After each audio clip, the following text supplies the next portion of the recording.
संगमनेर तालुक्यातील काकडवाडी येथील महालक्ष्मी मंदिरात झालेल्या चोरीचा गुन्हा स्थानिक गुन्हे शाखेच्या पथकाने तात्काळ उलगडत 6 आरोपींना अटक केली।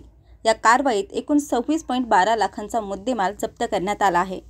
8 मार्च 2025 रोजी मध्यरात्री चोरट्यांनी महालक्ष्मी मंदिराच्या गाभाऱ्यातील कुलूप तोडून आत प्रवेश केला आणि 24,94,000 रुपयांचे सोन्या चांदीचे दागिने लंपास केले। या घटनेनंतर संगमनेर तालुका पोलीस ठाण्यात गुन्हा दाखल करण्यात आला। तपासादरम्यान 13 मार्च रोजी आरोपी चोरीचा ऐवज विक्रीसाठी नेत असल्याची माहिती मिळाली।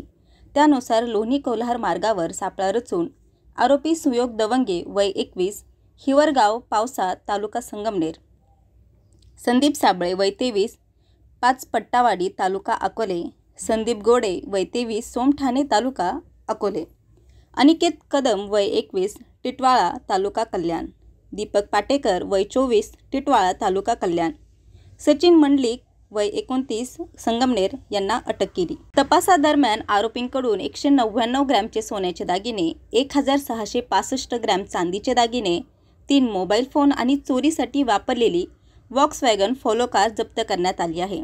विशेष म्हणजे या आरोपींनी सिन्नर येथील बालाजी मंदिर आणि वज्रेश्वरी मंदिरातही चोरी केल्याचे उघड झाले आहे।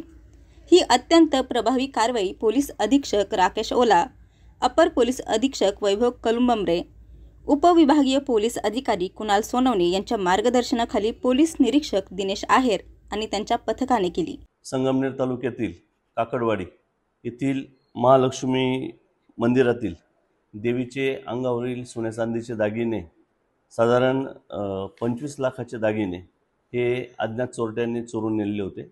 घटनास्थळाला सर्व वरिष्ठ अधिकाऱ्यांनी भेट दिलेली होती आणि स्थानिक गुन्हे शाखेला पण तपासाच्या सूचना दिलेल्या होत्या।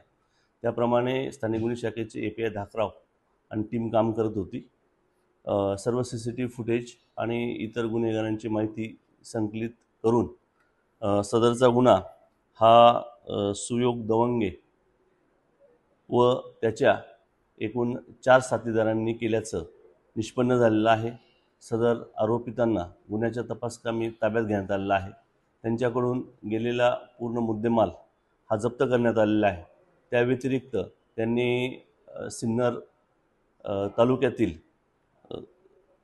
कुंदेवाडी येथील बालाजी मंदिर व वज्रेश्वरी मंदिर या ठिकाणी चोरी केल्याची कबूल दिलेली आहे। त्याच्यातीलही मुद्देमाल हा रिकव्हर करण्यात आलेला आहे।